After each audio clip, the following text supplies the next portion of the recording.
welcome back to a collection of main things, and the title of this session I really do enjoy. It's called The Thing Beneath the Thing, and I don't know, it just makes me chuckle, so thought I'd share that. And this particular session probably is the thing that has impacted me the most. It has helped me the most. It has helped me to see who I am and how I react and why that is, and how to make an adjustment to react according to my identity and how God sees me. So that's my introduction for you. This chapter, this session, is probably the most impactful one for me. We've all had times in life when we've had our feelings hurt. Maybe we felt overlooked or unvalued or undervalued. Maybe our peace and security was threatened. Our freedom or justice was curtailed. Whatever it was, it hurt. And when COVID-19 began to explode around the globe, many organisations began calling their people back to their home countries. And I was being asked by different people to give my opinion on other people who were living in Cambodia, whether I thought they should go back home. And the thing that hurt me was that nobody asked me, what about you, Sue? Do you feel safe? Do you feel maybe you should come home? But I was asked for my opinion on other people. And I know that the perception that others have of me is that I'm independent, that I'm strong, that I don't need anybody, that I don't need help. But actually, I do. And so I take responsibility for this because that perception is something I have portrayed. I do need people. I do need help. I do need someone to know how I am. And then one group of people did ask. They asked me, what about you? How are you? And that reaction that it had in me surprised me. And I realised that I was trying to be tough. But what I was trying to be tough about was actually something that was very important to me. And I needed to be vulnerable. And I needed to actually show that my desire to belong was deep. And it was very important to me. And I know that nobody was deliberately trying to hurt me. But they're all good people. And they care about me, they do. And I knew that this was about me and my reaction to those circumstances. So I needed to find out why this was such a big deal to me. I learned that beneath every reaction that I have is a desire that is either being met or not met. And so the question I need to ask when I'm reacting either with hurt and disappointment or with excitement and love and acceptance, whatever my reaction is, the question I need to ask myself is, Sue, what is the thing beneath the thing? Okay? So this is what happened, but what is the thing that has caused this reaction in me? What's the thing beneath the thing? Our human emotions are a spectrum, and they range from deliriously happy to sometimes debilitatingly sad, to sometimes calm, to angry, to peaceful, to feeling safe and secure, to feeling vulnerable and lost. There's a massive spectrum there. And we live our life between these extremes and experiencing all of those things, which is healthy. What's the thing beneath the thing? It's a really important question because when we ponder it, it helps us to understand and see why we react in the ways that we do. And it helps us understand a little more why other people react the way they do and why their reaction is different to mine. During my self-isolation and quarantine time, I was able to spend some time looking within myself and to find what is the thing beneath the thing, what's going on for me. My friend Christine, she shared a table with me that was extremely helpful, and I'm going to show it to you too. And she had created this table from information that was gleaned from a man called Tony Stoltzfus. And this table outlines 16 desires, core desires of every human being. We all have these desires. God made us with these desires. It also outlines the negative emotions that we feel when those core desires are not being met. And it also outlines what happens if I try to make that desire mine, for me to meet it my way, if I try to engineer things to make it happen in unhealthy ways. So from this table, when I looked at this table, there's only 6 out of the 16 that leap off the page at me and say, those are things that are really important to me. And they are worth, be known, belonging, recognition, approval, and significance. This is me being vulnerable with you and telling you these are core things that are really important to me. None of the others on there, the other 10, they didn't really create a response in me. Comfort, goodness, freedom, love, joy, peace, they're all nice to have, but they weren't core desires of mine. So have a good look at this table.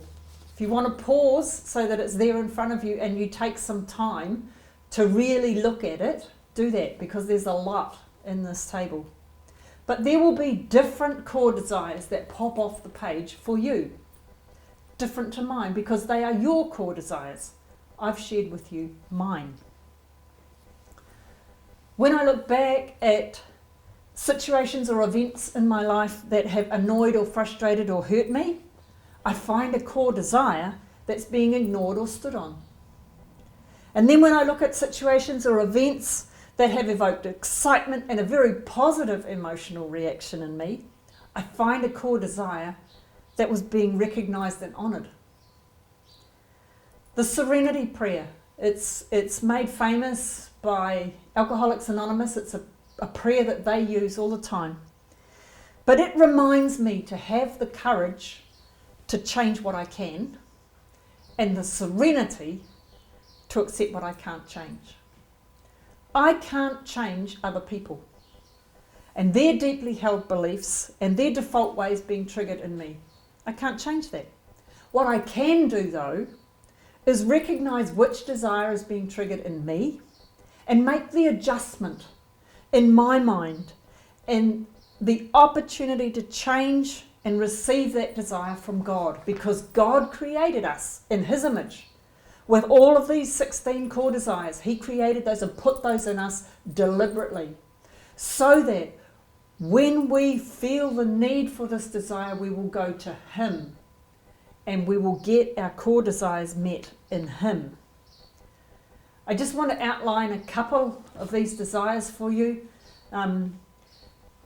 My desire to belong.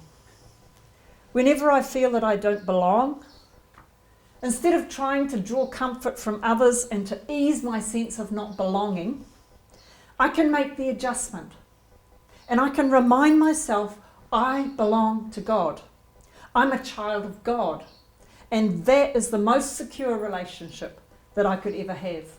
And as I was going through these, God was reminding me of different passages of Scripture that spoke to these, and that He holds me in the palm of His hand, and I belong to Him.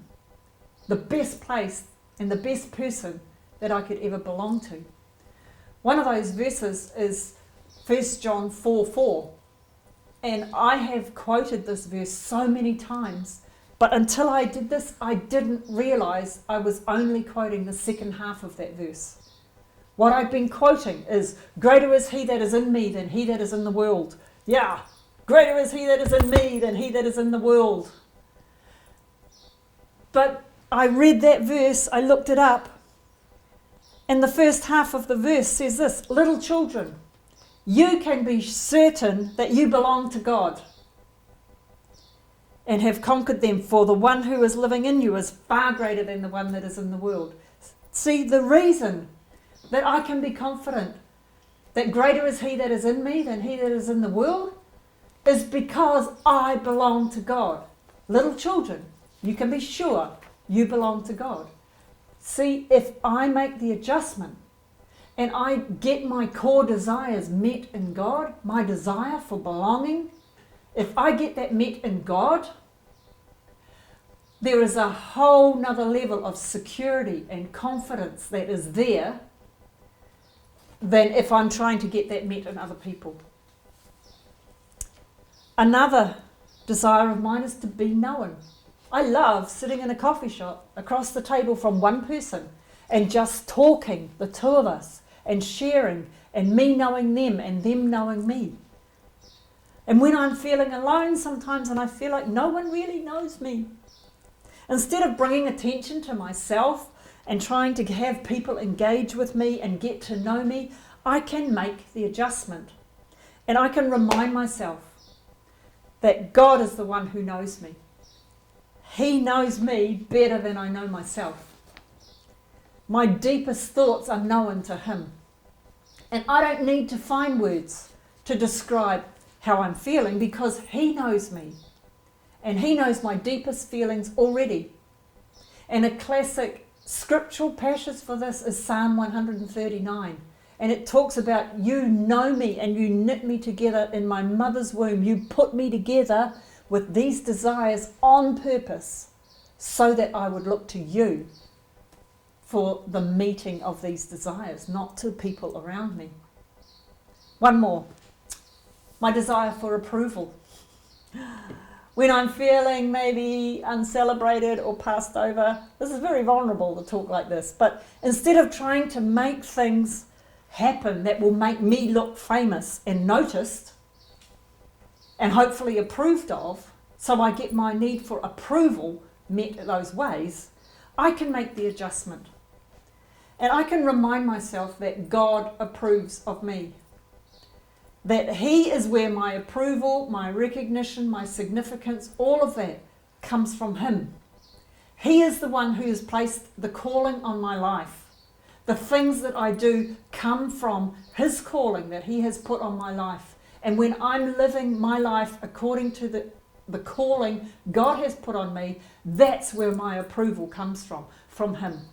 And when I do that, the same as the other ones, my level of security and my confidence and my comfort in being known and belonging and approved of, they all come from God. Because he put those in me on purpose so that I would find them in him. It's interesting that we find a brilliant example of this in Earth's very first family. Just 4 chapters into the Bible, Genesis chapter 4, we read about the first example of this principle. Cain was the eldest son of the first humans, Adam and Eve. And he was finding his feet in life, and he brought an offering to God that wasn't appropriate. It wasn't the best. And he was confronted about his attitude towards this offering and towards God's response to him. And he was offered the chance to get to the thing beneath the thing. God asked Cain, why are you so angry? Why is your face so downcast? Because Cain was angry, he was mad, and his face showed it. And God was giving Cain the opportunity. Cain, look for the thing beneath the thing. What is the core desire in you, Cain, that is not being met here?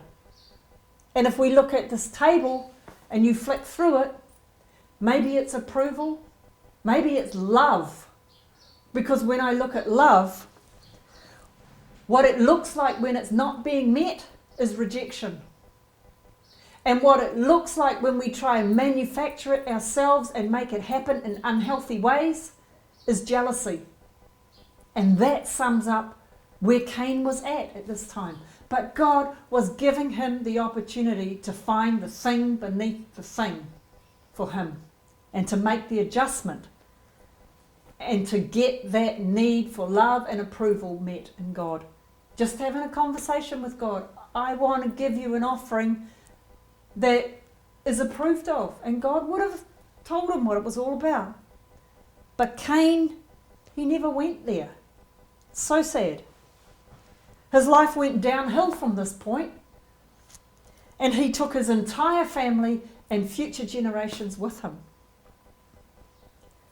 So we need to understand that what's true in Cain's life is also true in ours.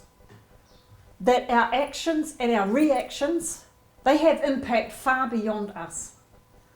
Other people, future generations, your own kids, grandkids, the people that are so important to you in life, they are directly influenced by how we act and react and interact.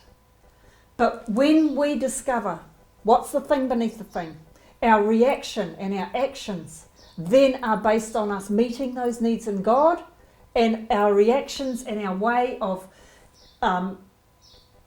being with people and with our families, it changes because we're getting our core desires met in God, and our reactions are so much more healthy and beneficial and blessing to everyone around us.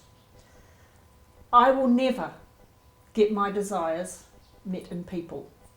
God is my source. And being aware of what my core desires are helps me to react to situations and events in a healthy and mature way. So God is speaking to me. What's he saying to you?